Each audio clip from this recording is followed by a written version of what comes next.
Data FIFA, graças a Deus, acabou. O sofrimento com a seleção brasileira deu uma pausa, mas o sofrimento com os clubes cariocas voltaram. Bom, pelo menos se você não é flamenguista, né? Fala aí, galera, beleza? Meu nome é Flávio Delima e está começando mais um Conexão de Craque, programa aqui do Craques da Voz, para a gente resenhar sobre o futebol carioca.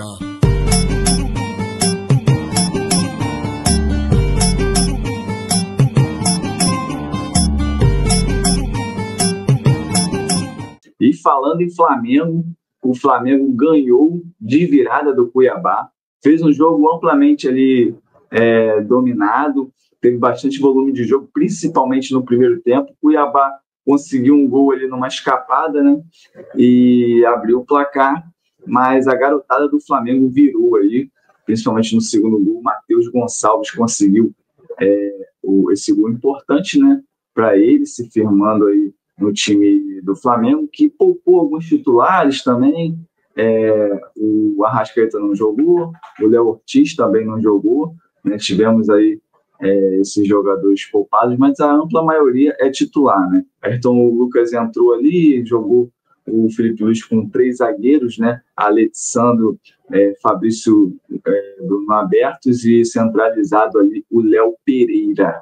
O Pulgar jogou também. E é isso, né? O Flamengo teve um jogo, como eu falei, um volume de jogo muito bom, jogou muito melhor. Destaque aí para o Michael, que jogou muito bem, né? Conseguiu ali pelo menos umas 2, 3 chances ali.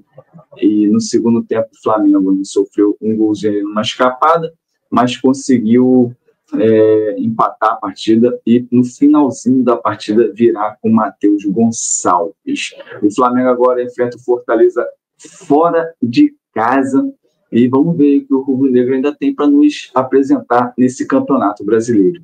Na quarta-feira, o Botafogo foi a Minas Gerais enfrentar o Atlético Mineiro. Tivemos ali uma prévia, né, do que poderemos ver na final da Libertadores. O Galo jogou com mistão ali, vários jogadores titulares entraram no segundo tempo, mas também teve ali um jogador expulso no início, né, do primeiro tempo, jogou praticamente esses 50 minutos com um homem a menos. O Botafogo teve muito volume de jogo, né, com um homem a mais ali, foi muito superior.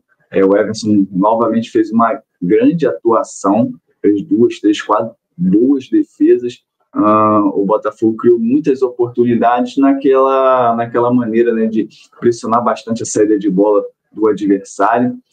Teve bastante a posse de bola, e quando o Botafogo tem a posse de bola, estando com seu time titular, fica muito difícil, né, segurar.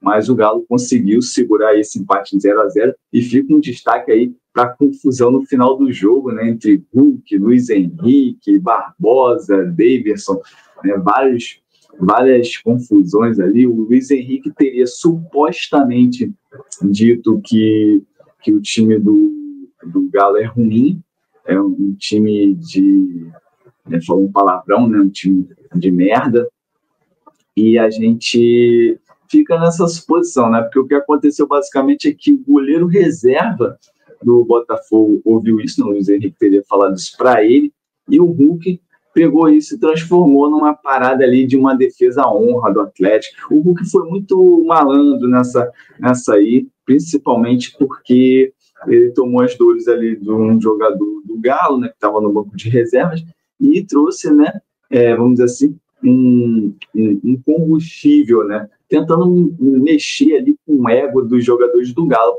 praticamente, porque o próprio Hulk já lá atrás já tinha falado alguma coisa sobre algum outro jogador, né, já tinha falado sobre, sabe, aquela típica frase de você jogou aonde, já tinha, assim, eu lembro do Hulk. O Hulk é um jogador muito provocador e muito chato também dentro de campo, né, adora provocar também, e assim, basicamente ele, na minha visão, né, fez muito bem, né, utilizou da malandragem, deu combustível, tentou mostrar ali para os jogadores do Galo, né, mexer um pouco com esse Galo que não vem muito bem, não vem fazendo boas atuações, tentar dar uma sacudida no elenco de tipo, pô, vai deixar o cara falar isso da gente, vai deixar eles virem aqui na nossa casa e, pô, praticamente bater na nossa cara e dizer uma parada dessa pra gente. E fica esse destaque. O Davidson também deu uma declaração ali, disse que não conhecia o jogador Barbosa, o próprio Hulk ali tentou até uma conversa depois mais apaziguadora ali com Arthur Jorge, né, técnico do Botafogo,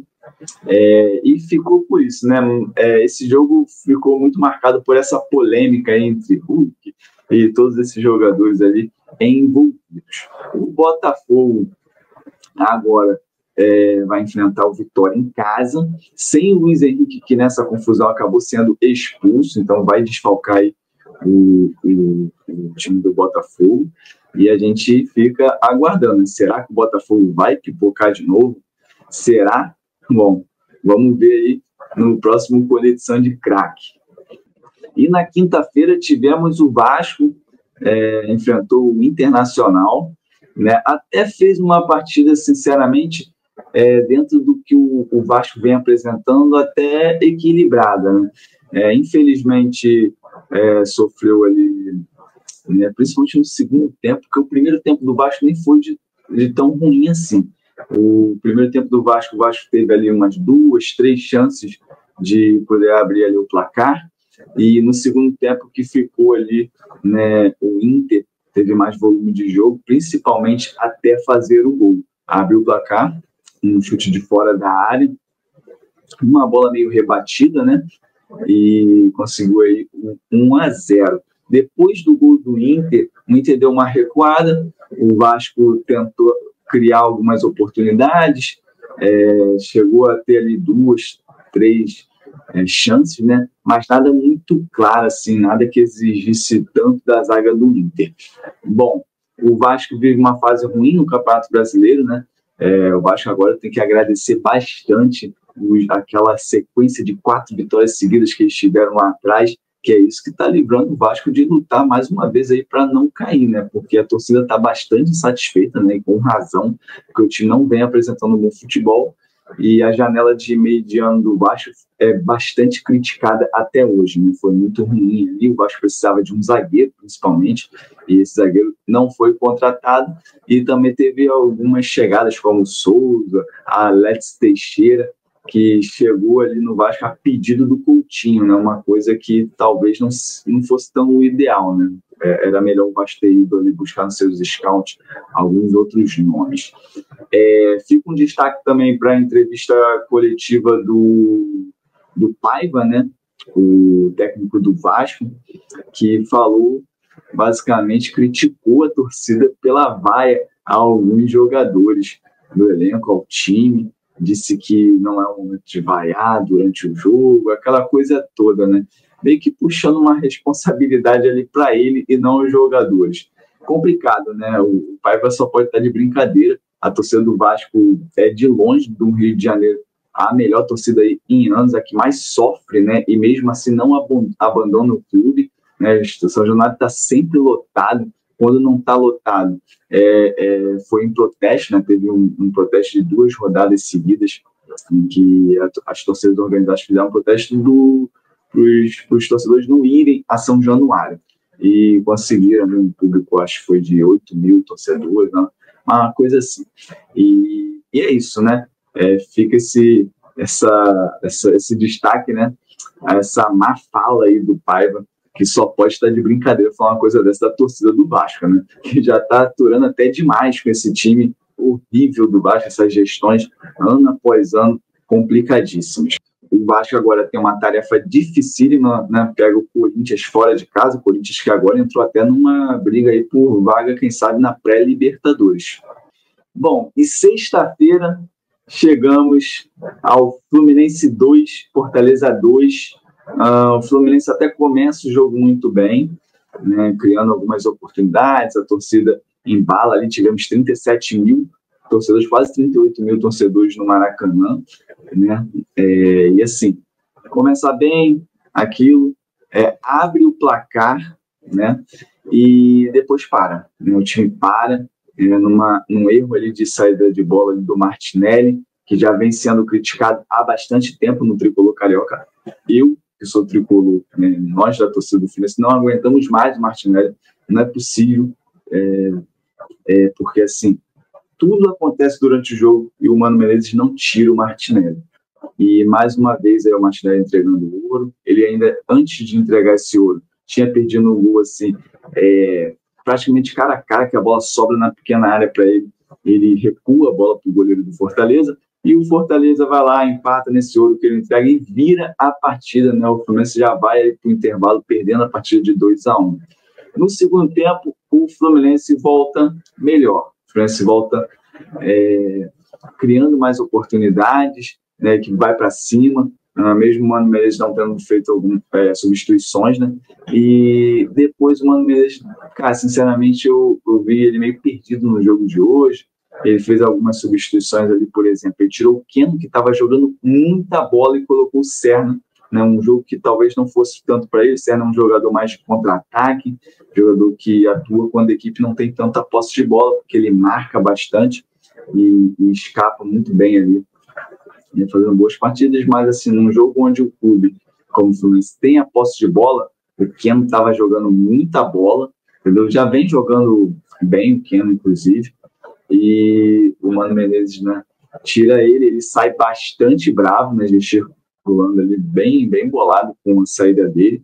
A torcida sentiu isso também, e entrou também o Cano, né, no jogo, e o Cano fez um gol que eu vou dizer, cara, sinceramente, um gol espírita, um gol que sai da cabeça, dos pés, na verdade, do Samuel Xavier, que fez uma excelente partida, né, depois de várias e várias mais atuações, cruza a bola na cabeça do Renato Augusto, que escora para o Cano, que cabeceia ali no limite e faz o gol de empate, né? Ele faz um gol importantíssimo, esse um pontinho, cara, embora não seja um empate em casa, meu ideal é sempre ganhar.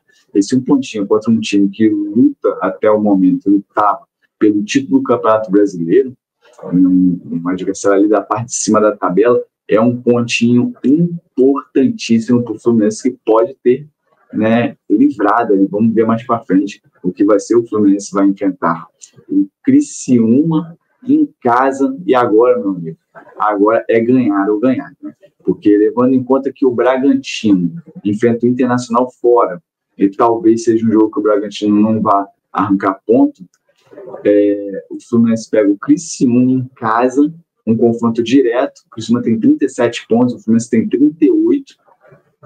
Se o Fluminense ganhar, o Fluminense coloca 4 pontos de diferença para a zona de rebaixamento. Provavelmente o Bragantino não deve somar pontos contra o Internacional, né? Assim, é algo que a gente projeta, isso pode acontecer. O futebol, o Bragantino pode ir lá e ganhar, pode ir lá e empatar, pode, mas esse confronto com o Criciúma praticamente salvaria o Fluminense, porque assim, o Criciúma ainda tem um confronto direto com o próprio Bragantino na última rodada. E o Fluminense enfrenta ainda o Cuiabá em casa, né?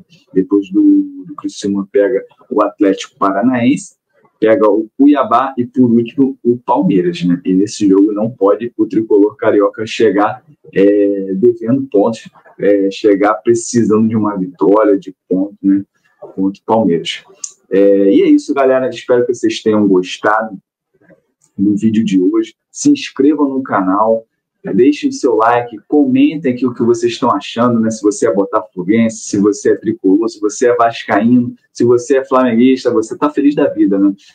Comentem aqui embaixo, compartilhem com os seus amigos, com seus parentes, com todo mundo, né? Ativem o sininho para receber notificações dos vídeos, né? A gente tem as nossas lives às quartas, 8h30, e aos domingos, 8h30 também, né? Assistam, estejam conosco. E sigam a gente nas redes sociais, né? No Instagram, @craquesdavoz, no TikTok, @craques.da.voz, no Spotify, @craquesdavoz. E é isso, galera. Espero que vocês tenham gostado.